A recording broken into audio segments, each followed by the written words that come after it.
Pouczka. Mroźny, zimowy wieczór.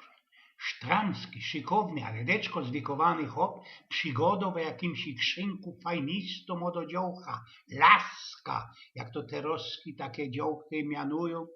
Było to o tela snadne, i że ta synczora uwidziała bez okno, jak ten istny wylazował ze nowiuśkiego Mercedesa 600, tak tyż bez spory, dyć tuż przyjęła w oślach wspólnego spędzenia całki nocy.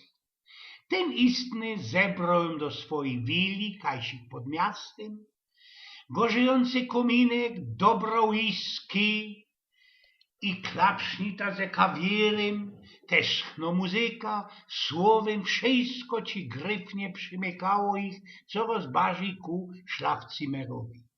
Łoroski cin hołb dał do wymiarkowania, co by wykludzić się można na maluśko tako rajska, kajsik na luf do pobliskiego lasa.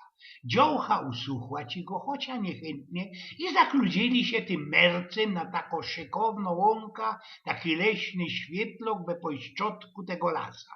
Ten istny wyciąg ze gepeku sztuca i gerso tako wycie flinta, zaandrygował ją i ostro rzekł: "Serwykaj się! A teroski zarożki mi się sam do cnadu knase blikej, dziołcha."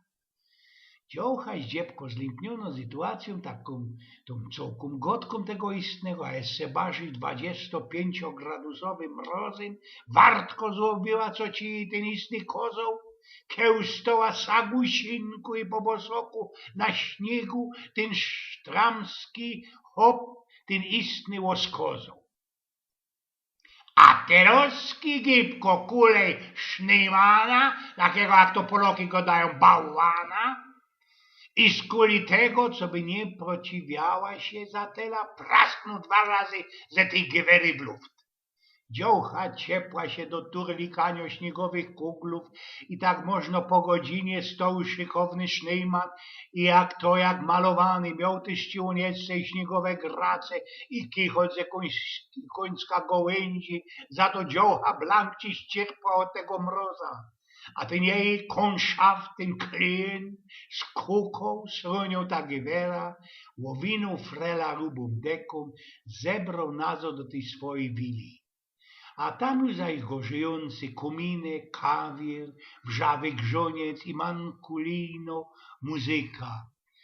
Kiedyś ci ta frela, da szykowno świergołuszka odzyskała mowa, pierwsze co zrobiła, to było festelnie wyrycane pytanie: "A co to do dioska miało wszystko geldować? Hopie, żytni mi to, co to miało być?"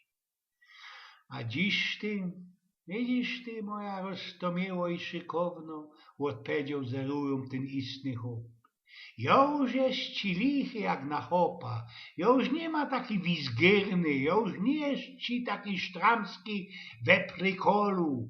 No ale dzięka temu Sznejmanowi mienia, i że ta noc, ta jedna nocka dzisiejsza, ta piękna nocka ostanie ci we pamięci na całkie życie. Posprawiał Eugen z Pnioków.